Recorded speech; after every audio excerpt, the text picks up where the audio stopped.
Hi everyone, in this video I will show you how to replace toner cartridge in Samsung Xpress M2070W.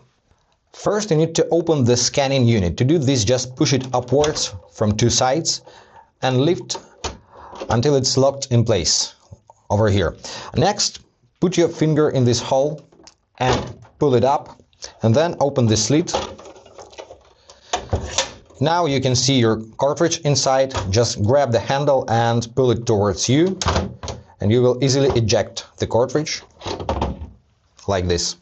Next, unbox a new cartridge and remove all the protective materials from it. You need to remove the plastic cover on the printing head, and you need to remove the plastic rings on the cartridge sides. Now you need to place the cartridge so that these tabs on the cartridge are aligned with these slots in printer, just like this. So this position, and now just glide it down and slightly push until it clicks. Now you can close the lid until it clicks and gently close the scanning unit. That's it. Now look at the status indicator. If it's green, everything is okay and you can start printing and scanning.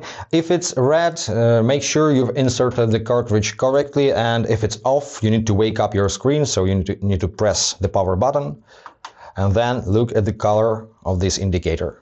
And that's it. I hope this video was helpful for you. If yes, consider to subscribe to our channel, hit the like button, and be awesome. Bye guys.